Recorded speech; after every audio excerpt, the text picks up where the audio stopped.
حضرت عائشہ صدیقہ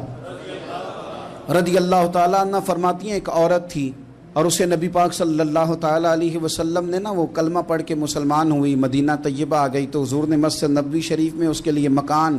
ایک سادہ سا کمرہ ساتھ مسجد کے بنوا دیا، وہیں رہنے لگی۔ اکثر وہ سیدہ طیبہ کے پاس آتی تو حضرت عائشہ صدیقہ رضی اللہ تعالیٰ عنہ فرماتی ہیں وہ بڑی باتیں سناتی اور آخر میں کہتی وہ ہار والا دن بھی بڑا عجیب دن تھا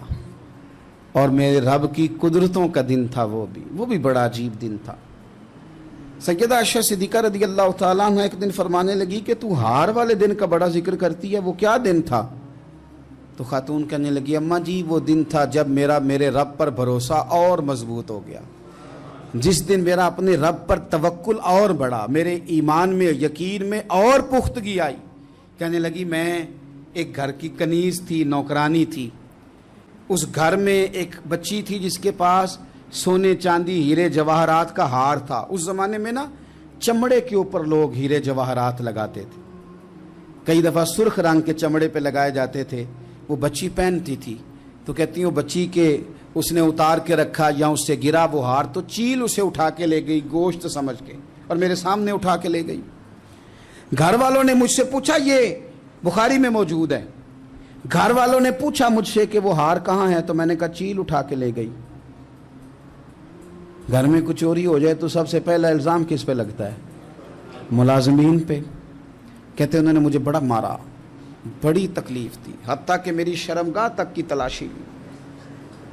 میری عزت اتنی خراب کی میں بتا نہیں سکتی۔ خاتون عرض کرتی ہے سیدہ عائشہ کی خدمت میں کہ مجھے بڑا مارا، مجھے تکلیف دی، میں کہہ رہی تھی کہ میرے سامنے چیل لے گئی ہے پر وہ نہیں مان رہے تھے، اماں جی انہوں نے مجھے بڑا مارا۔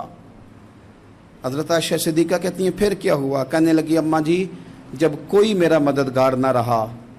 مجھے تکلیف دے رہے تھے، رسوا کر رہے تھے، تو میں نے اپنے رب سے مدد چاہی، میرے رب کی طرف میں نے توجہ کی، میں نے کہا مالک اب تو ہی میرا مددگار ہے۔ کہتی ہے وہ مجھے مار رہے تھے تو وہ چیل جو ہار لے گئی تھی وہی لے کے واپس آ گئی اور ہمارے سروں کے قریب لا کے اس نے جب اس ہار کو پھینکا وہ مجھے چھوڑ کے سائیڈ پہ ہوئے، وہ میری بے گناہی جان گئے، لیکن آپ کو بتاؤں اس دن سے میرا اپنے رب پر یقین اور بڑھ گیا۔